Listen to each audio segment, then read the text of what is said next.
A longtime first responder with more than 3 decades of experience has passed away. According to the East Oktibbeha Volunteer Fire Department's Facebook page, Kirk Rosenhan passed away this morning after a long battle with kidney failure and dementia.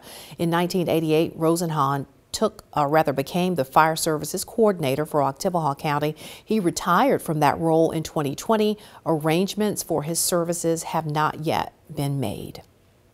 And Oscar-winning actor Louis Gossett Jr. has died at the age of 87. His longtime publicist released a statement from his family this morning. Gossett won an Academy Award, you may remember this, for his performance in An Officer and a Gentleman. He was also known as has also won an Emmy for his role in the miniseries Roots. I'm sure you remember that one too.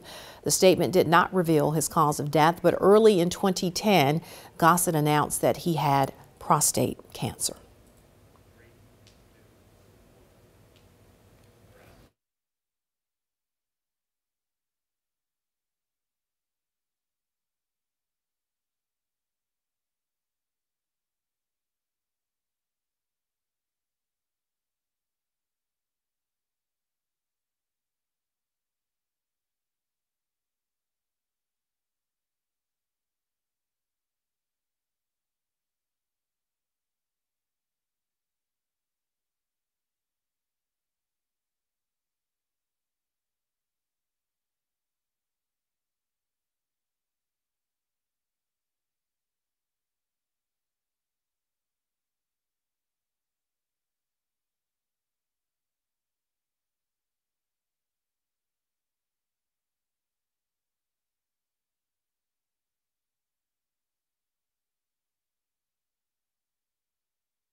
Welcome back, everyone. President Biden held a splashy campaign fundraiser in New York City last night. He shared the stage with former Presidents Barack Obama and Bill Clinton, and the evening was hosted by The Late Show's Stephen Colbert.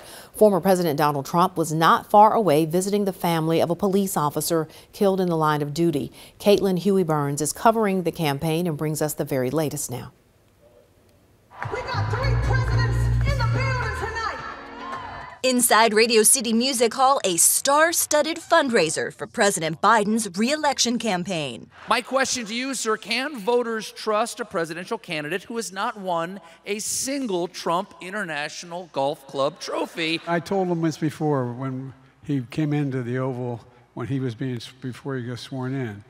I said, I'll give you 3 strokes if you carry your own bag.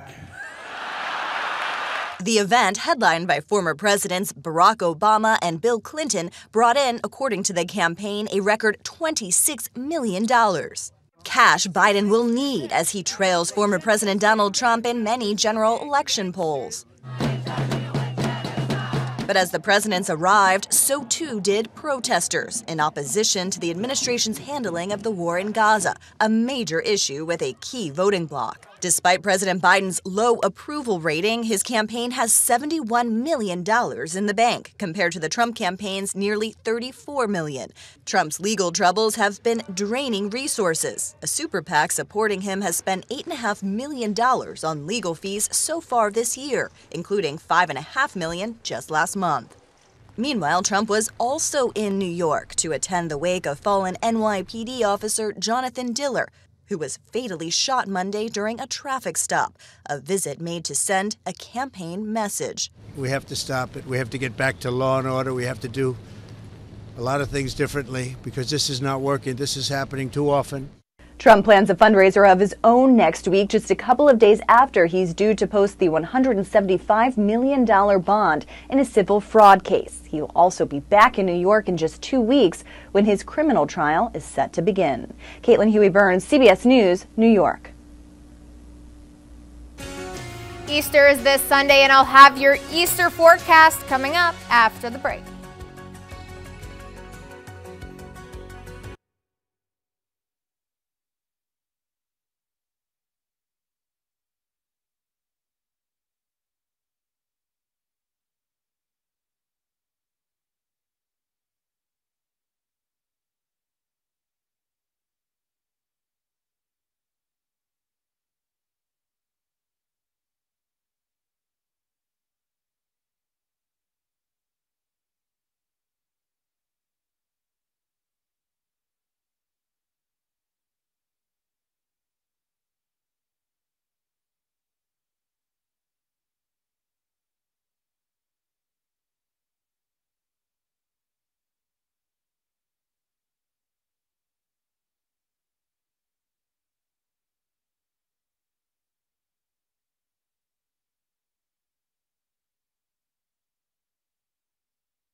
Your WCBI First Alert forecast with meteorologist Ashley Bryant.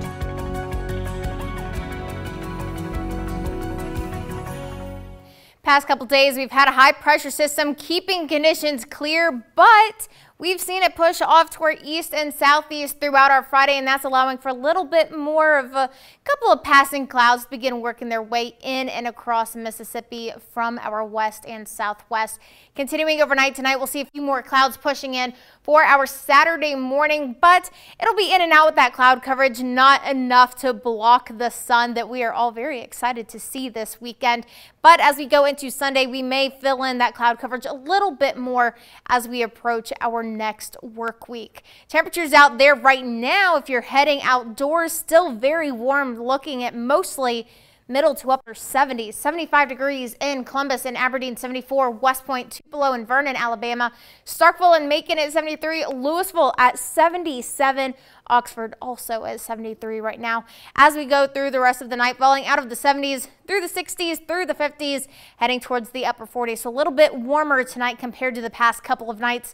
Overnight low of 48 for Columbus, staying mainly clear. A few passing clouds are possible. Cool, but not cold compared to the upper 30s. Overall, just an average night going in and across our corner, seeing those lows in the upper 40s to lower 50s. 50 degrees for Louisville, Starkville, Aberdeen and DeKalb. 48 again, Columbus and Vernon, Alabama. Macon and West Point at 49. Oxford, 51. As we continue our way into Saturday, temperatures are going to range anywhere from middle 70s to potentially some lower 80s. High of 79, Columbus and Starkville, 78, Macon, Louisville and West Point, 77 to our north in Corinth and New Albany, Oxford at 75. Looking ahead to Sunday, Easter Sunday, heading out to church early in the morning, we're going to see a little bit of that partly cloudy situation, middle 60s. Warming up, though, into the afternoon, 1 to 5 p.m., lunchtime into those egg hunt celebrations. Temperatures upper 70s to lower 80s, so you're definitely going to want a nice icy drink as you come off of those egg hunts. When it comes to the rest of our temperatures, we'll maintain those lower 80s into early next week. Tuesday, bringing us a chance of rain showers and storms.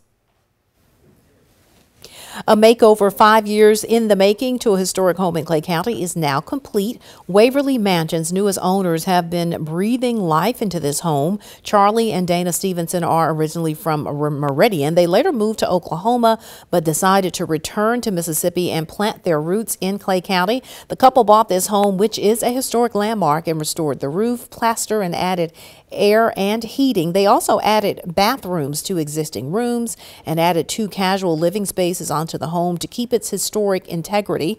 Waverly Mansion will be open for tours during the Columbus Spring Pilgrimage, April 4th, 6th, 11th, and 13th. Mississippi State men's basketball got some good news today. We'll have that, plus the latest Portal edition. That's coming up next in sports.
Microphone check 1 2 1 2. I mean, like,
Telling your story on WCBI Sports with John Sokoloff.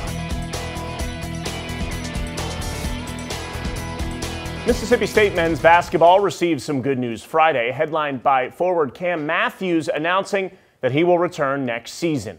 Chris Chan's glue guy is a big reason the Bulldogs have made the NCAA tournament in back-to-back seasons. The defensive specialist averaged just under 9.5 points and 7 rebounds per game this year while shooting 62% from the field.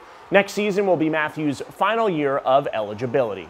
And Chris Chan's also got a nice addition from the transfer portal. Penn State sophomore Kanye Clary announced his commitment to the Bulldogs on Instagram. The 5'11" guard averaged just under 17 points per game last year. He shot 38% from 3. He's got 2 years of eligibility remaining and gives the backcourt that already has Josh Hubbard even more explosive offense.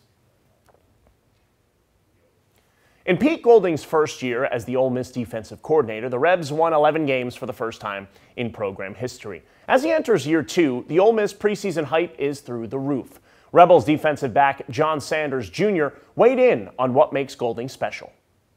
He's really amazing. He knows like all 11 positions on defense, so it's like amazing to just be around him, and he could like coach me, and then a second later he's coaching the D tackle. Like, it's just he's so versatile. Like, he knows everywhere and everyone that's supposed to be. So it's very good, you know, and he like coaches my technique a lot, so he really helps me become a better player every day. Out to game 1 of a district doubleheader between Magnolia Heights and Heritage Academy. Top of the first, Nash McCrary gets the first batter swinging for the punch-out, number 1 of the game. Bottom half of the first, Magnolia up 1. Alabama commit Jack Ketchum singles to left center, but he'd be stranded on base. We'll go to the top of the second. Chiefs lead 4-0. Shaw Coley lines one out to left. Will Howell beats the throw to the plate. Magnolia leads 5-0. They put up 12 runs in the second, routing the Patriots 18-zip in game 1 of the doubleheader. That's it for sports. We'll be right back.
All right, several churches and organizations across the area are hosting Easter egg hunts this weekend to celebrate the holiday. Tonight in Amory, there will be a Friday night lights hunt at Concord Fields. In addition to that egg hunt, there will be inflatables, face painting, and prizes, all under the night sky. Then tomorrow, First Christian Church is partnering with the Lowndes County Sheriff's Office and the Community Benefit Committee for a Easter egg hunt. It will be at 2 o'clock at First Christian Church on North McCrary Road. Starkville Church of God is hosting its Easter egg extravaganza tomorrow from 10 to 12. Food and games plus that hunt there. And then Junior Auxiliary of Louisville will be hosting an Easter egg hunt at 9 o'clock tomorrow. It will be at Ivy Park. And the weather's going to be really good for these, right? Oh, it's going to be beautiful. High 70s, low 80s, in and out cloud coverage, lots of sun. Perfect. You can't really ask for anything better, in my opinion. I think it's all going to be great. So we've also got coming up, don't forget now, this is our special March Madness edition. So as soon as we're off here, we'll take a 2-minute break and then we'll come back again with more news, weather, and sports for you. And then at 6 o'clock, you can switch over to the Fox station and we will bring you WCBI News at 6 there. So much news, so much weather. Yeah, and a whole lot of basketball too. Absolutely. That's why we're here. All right, we'll see you back here in 2 minutes.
Mic check, 1, 2, 3, mic check.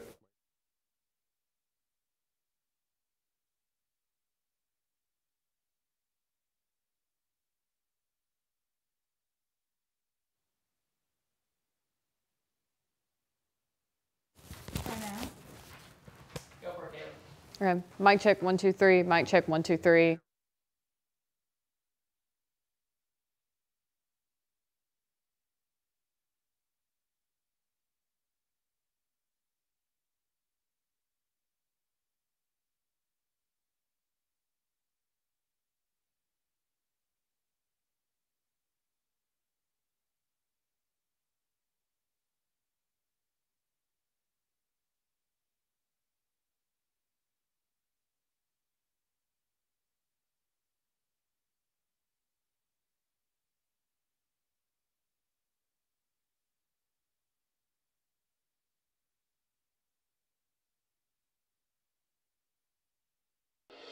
Telling your story, WCBI News at 6 starts now. Good evening and thank you for joining us for this special March Madness edition of WCBI News. The stark reality of gun violence hits home again in Starkville, this time claiming the life of a teenager and leaving law enforcement this evening searching for answers. The Oktibbeha County Sheriff's Department is now investigating that shooting. They already have one person of interest in custody. Now the department is asking for help from the community. Our Shawana Jones has more details. The Oktibbeha County Sheriff's Department is now investigating a homicide. According to the county coroner, the 19-year-old victim was identified as Jaquarius Spencer, and neighbors tell us that the incident occurred right here on Bennett Drive. If we come asking questions about this shooting incident, people need to be honest and tell the truth, because if they don't, they're going to end up picking up charges, and we've got to do something about this gun violence. Something's got to come to a halt. The Sheriff's Department does have a suspect of interest in custody here at the jail. Anyone with information on this investigation is encouraged to reach out directly to the Oktibbeha County Sheriff's Department or even the Golden Triangle Crime Stoppers. Telling your story here in Starkville, Shawanda Jones, WCBI News.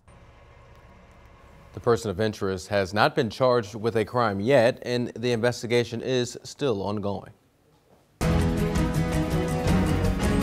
16th Judicial District Attorney Scott Colomb is speaking out today after yesterday's victory in a case in Macon. It was a murder case. Kemper County resident Henry Benneman was found guilty of shooting Lisa Brooks in the head and killing her in 2021. Colomb says violent crimes like this too often lead to more violence when family and friends decide to take matters into their own hands and seek revenge. He praised Lisa Brooks' family and friends for their cooperation and putting their trust in the system so that justice could be done. Having a boyfriend kill his girlfriend, it's hard to anticipate and prevent that. But what I do think happened here, which was very positive, is that the family members and friends of Lisa trusted the criminal justice system. They didn't try to take the law into their own hands. They didn't try to commit any violence themselves. And they allowed us to do it the right way and get Henry in prison for the rest of his life and justice for Lisa. Colomb's office has around a 95% conviction rate in murder cases. Judge Michelle Easterling sentenced Henry Benneman to life plus 10 years. A tip to Golden Triangle Crime Stoppers leads Lowndes County deputies to a pair of suspected copper thieves. The investigation began March 12th when the sheriff's office got a report of someone cutting down copper line from an AT&T telephone pole around Concord Road. The crime also caused customers in the area to lose phone service. Deputies discovered that more than 1/10 of a mile, or more than 500 feet of copper line, was missing. This week, investigators received a tip through Crime Stoppers that led them to 626 Baptist Campground Road. Deputies served a search warrant there and reportedly found insulation that had been removed from the wire in an empty swimming pool on the property. They also arrested 45-year-old William Robert Hanna and 50-year-old Stephanie Rena Plowman, who were living at that home. Now, investigators say area recycling companies have reported multiple sales from the couple. Combined, those sales are believed to add up to more than 800 pounds. The estimated value of the copper wire is in the area of $16,000. Both Hanna and Plowman have been charged with grand larceny. The case is still open, and if you have any information, call the Lowndes County Sheriff's Office or Golden Triangle Crime Stoppers. A Columbus man has died in a Pickens County vehicle crash. The Alabama Law Enforcement Agency says Otha Rocket was found dead at the scene on US 82. This is about 5 miles west of Reform. The two-vehicle crash happened around 8:45 yesterday. The driver of the vehicle was airlifted to North Mississippi Medical Center. The two passengers in the other car were also injured. They were taken to the hospital for treatment. We've had a high pressure system keeping conditions clear for the past couple of days, but now it has moved off to our east and southeast, getting ready to allow a couple more clouds to move in from the west into our northeastern corner overnight tonight. But if you head out right now, temperatures still feeling really great, sitting in the middle 70s, 73 degrees in Aberdeen, Oxford, and Starkville. West Point and Tupelo both at 74. The Air Force Base holding strong at 75. We'll drop our temperatures into the low 60s by around 9 p.m. Winston. Senator Roger Wicker is making the most of Congress's Easter break and making the rounds in North Mississippi. Today, he made a stop at the Sprint Mart at Holly Hills and Highway 45 in Columbus. Wicker is running for re-election this year and handily won a three-way race in the Republican primary. Senator Wicker met with managers and the store's employees as well as customers, and he says industrial development is important to the area's economy, but small businesses like Sprint Mart are vital. It's actually the heartbeat of our economy. You know, we're glad when a big automobile manufacturer comes in, or of course we're glad to have the Air Force Base right up the road here. But this is the way really our economy booms. Is small business people taking a risk, adding on, building over the years. Even into the second and third generations. Wicker faces Democrat Ty Pinkins in November's general election. A longtime Aberdeen businessman is hoping to unseat incumbent Mayor Charles Scott in next week's municipal elections in Aberdeen.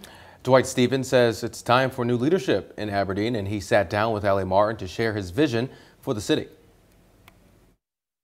Dwight Stevens moved to Aberdeen in 1981. And 3 years later opened his business, Stevens Auction Company. Stevens said his quest for mayor began after he looked for a candidate to support. I had prayed about somebody run for office that really would have the city as hard at mind, someone who is vested here and stop from running all our property tax up, or just somebody that owned property, and therefore they would be more sympathetic to that, and we would try something else. But there was no one to show up. Right. And then one of my neighbors told me, said, well, you know, you're the one that needs to run. So I just said, well, maybe you're right. Stevens believes his experience running a business known for dealing in high-end, hard-to-find antiques has prepared him for the mayor's position. In a city like this, we operate off about $6.5 million, but I understand that because my gross here on a yearly is more than that, a lot of years, right. And we know I know how to handle that kind of money, and I understand the budget, because you have to stay with a budget, and you set those things, and you stay within that, because you have to realize that when that budget, you use up the money in that budget, that's it.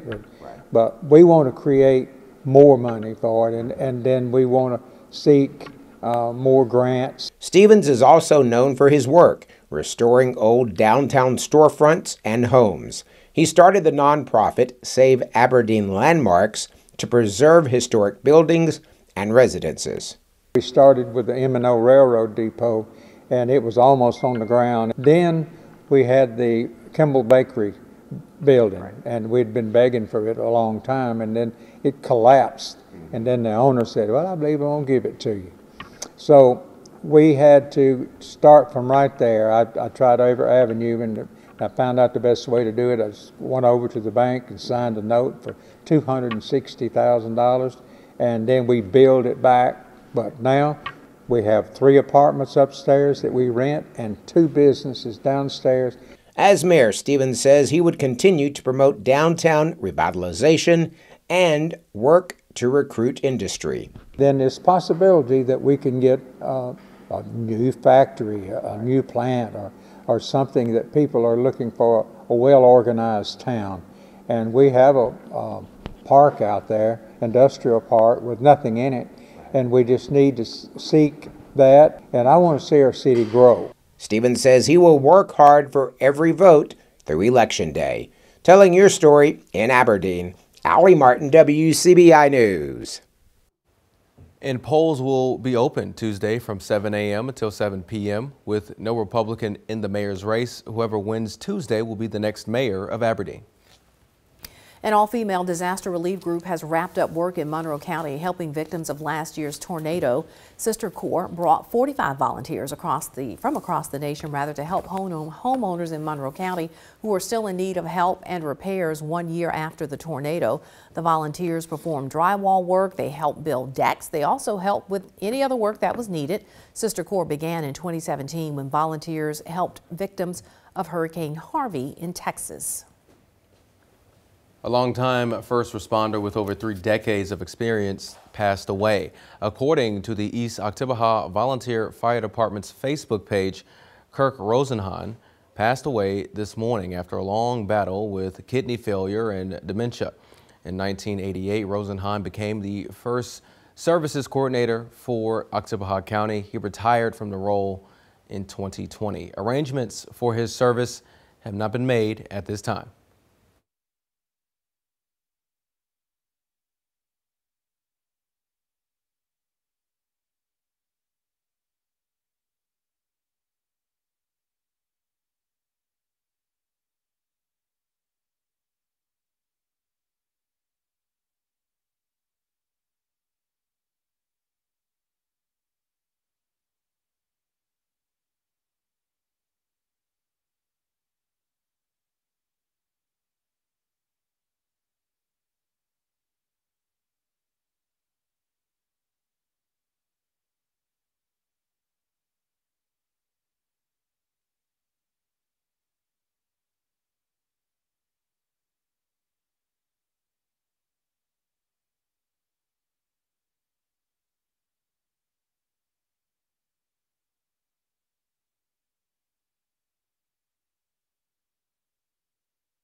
Welcome back. In an area known for its stately architecture, Waverly Mansion stands out. Waverly's newest owners have been breathing life into the home.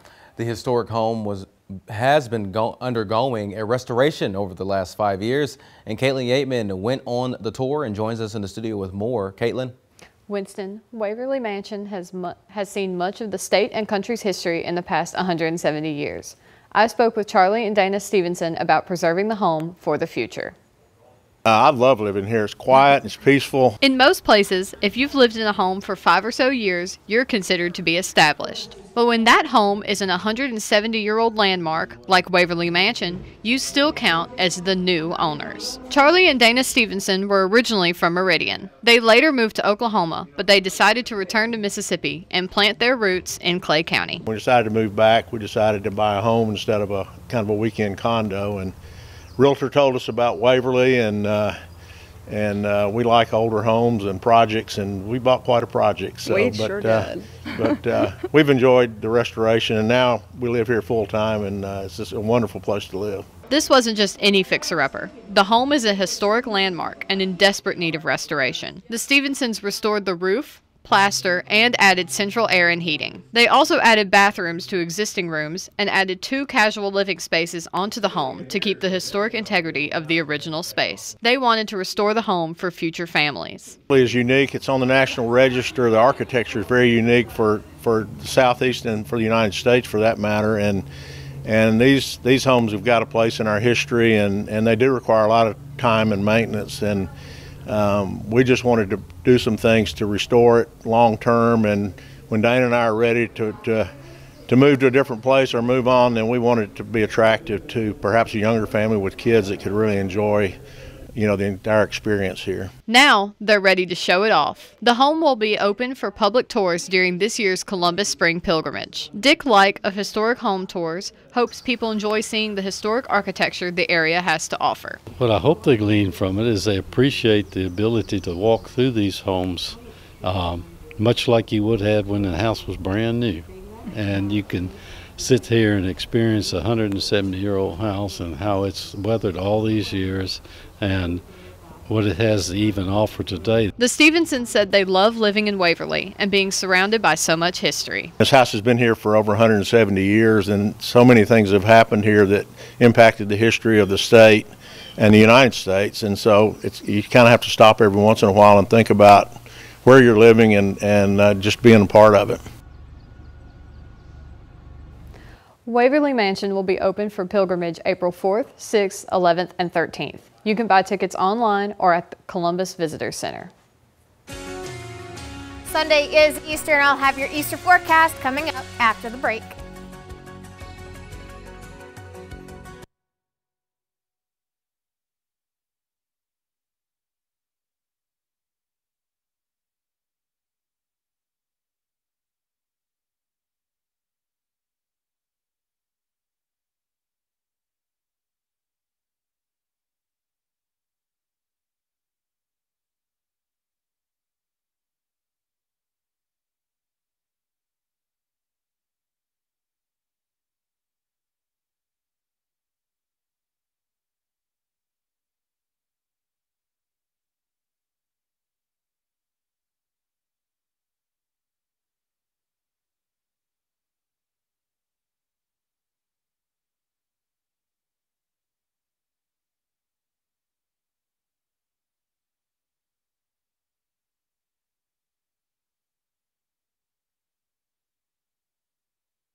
Your WCBI First Alert forecast with meteorologist Ashley Bryant.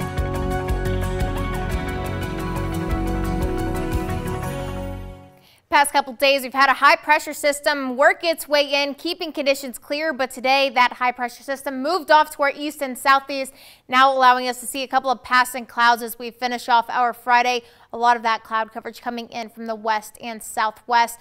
Going further through the night, we will fill in a little bit more cloud coverage towards our Saturday morning, taking a slight break. So we'll still get to see some of that sun going into our weekend, but we will fill in more clouds across our sky as we approach Easter Sunday, continuing that overnight into the beginning of our next week. If you head out right now, though, sky is staying mostly clear and temperatures still pretty warm, mostly still in the middle to upper 70s.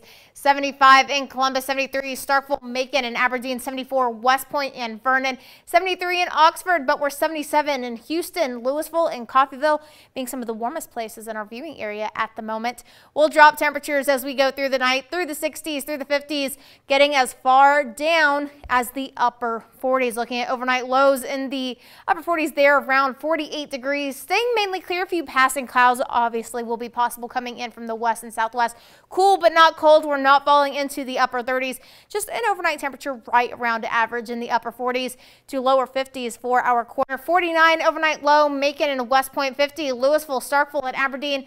Tupelo, Oxford, and Corinth all looking to be at around 51 tonight. Going into our Saturday, warming up middle 70s to potentially lower 80s, 79 as the high for Aberdeen, Columbus, Starkville, and Tupelo, 78, West Point, Louisville, and Macon, 75 being one of the cooler spots in our viewing area tomorrow afternoon, up to our northwest in Oxford. Sunday is Easter. We got to get ready for those Easter celebrations. Heading to church in the morning will be fairly mild, middle 60s, partly cloudy. We'll work our way into the upper 70s to lower 80s by the time it's time for Easter lunch and maybe even some of those egg hunts towards the early evening. 80 degrees by around 5 p.m. So after the egg hunt, make sure you are prepared with a nice glass of icy water, if you will. And then by the time it's ending the night, we're getting ready for bed, maybe having the last little bit of that chocolate bunny. Temperatures will start to fall back into the low to mid 70s. Lower 80s continue into the beginning of next week, but by Tuesday, we're getting ready for our next round of showers and storms, so be prepared for that. Mississippi State men's basketball got some good news today. We'll have that plus the Bulldogs' latest portal edition. That's next in sports.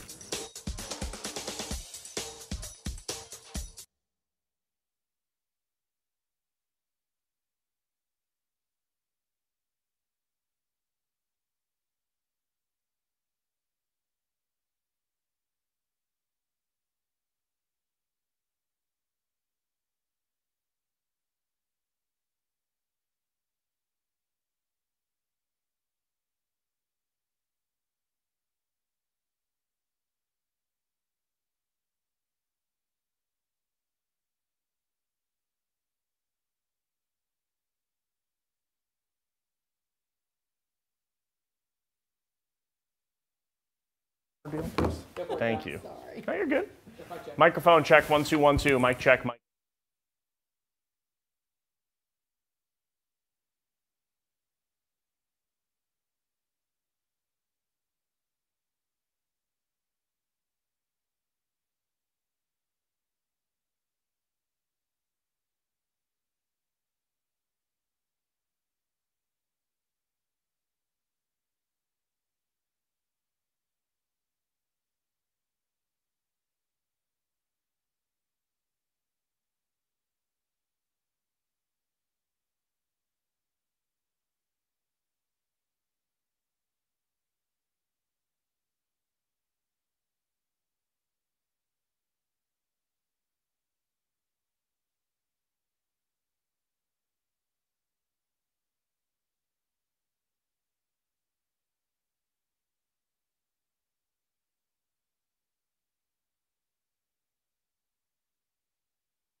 Your WCBI Sports with John Sokolow is brought to you by your local Ford dealers. Go further. Mississippi State men's basketball received some good news Friday, headlined by Cam Matthews announcing that he will return next season. Chris Jan's glue guy is a big reason the Bulldogs have made the NCAA tournament in back-to-back seasons. The defensive specialist averaged just under 9.5 points and 7 rebounds per game this year while shooting 62% from the field. Next year will be Matthews' final season of eligibility. And Chris Jan's also got a nice addition from the transfer portal. Penn State sophomore Kanye Clary announced his commitment to the Bulldogs on Instagram. The 5'11 guard averaged just under 17 points per game last year, shot it really well from beyond the arc, 38%, and he has 2 years of eligibility remaining and gives the backcourt that already has Josh Hubbard even more explosive offense.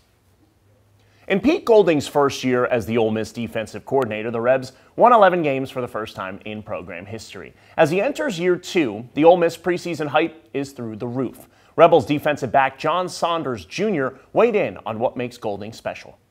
He's really amazing. He knows like all 11 positions on defense, so it's like amazing to just be around him, and he could like coach me, and then a second later he's coaching the D tackle. Like, it's just he's so versatile. Like, he knows everywhere and everyone that's supposed to be. So it's very good, you know, and he like coaches my technique a lot, so he really helps me become a better player every day. 4-star Mississippi State freshman receiver Braylon Burnside out of Starkville High has impressed the Bulldog coaching staff so far through spring ball. Head coach Jeff Lebby says there's a real chance that Burnside ends up contributing right away for Mississippi State. Here's a look at what he's brought to the table so far. He's a guy that's got some natural football IQ. He's naturally a tough kid. He's got a strong body, and man, he's having fun. That's what I love to see. So many of the times you get these young guys in here that are 18 years old and feel overwhelmed. Stonka's finding ways to have fun, enjoy his teammates, and fight like heck to get better every single day, just like the rest of those freshmen. Out to some high school baseball action. New Hope taking on Kosciuszko, picking things up in the bottom of the third. We're scoreless. Runner at first and second. One out. Braden Edmiston grounds to first. The Whippets try to turn the double play, but Edmiston beats it out. Caden Chain never stops running. Scores from second for the first run of the game. Same score in the fifth. Trojans threatening again. Landon Moore rips a ground ball through the right side. Scoring Gage Price to take a 2-0 lead. Kosciuszko cut the lead to 1 in the sixth. They're down to their last out, and Andrew Mansell dumps one into left field. New Hope comes up throwing, but it's offline. Ryan Tillman scores, knotting things up at 2. To the bottom of the seventh we go. 2 outs for the Trojans, and Caleb Weems steals third. The throw is over the head of the third baseman. Weems takes off and slides in safely to walk things off for New Hope. Trojans hold on to win it 3-2. And be sure to tune in to a late edition of the news at 10 tonight, as well as Mississippi State and Ole Miss baseball highlights. Well, that's it for sports. We'll be right back.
We're looking at temperatures heading towards 80-degree mark this weekend, Sunday especially. In and out cloud coverage, lots of sun. Showers and storms expected by Tuesday of next week. So be prepared for that, especially as we go into the weekend.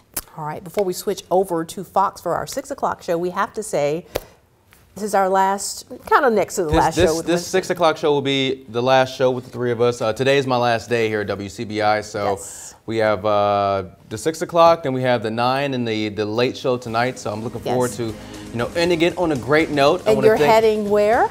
New Orleans. Heading to Big New Orleans, Easy. the Big Easy. We have somewhere to go visit. All right. Yes, we do. Join us over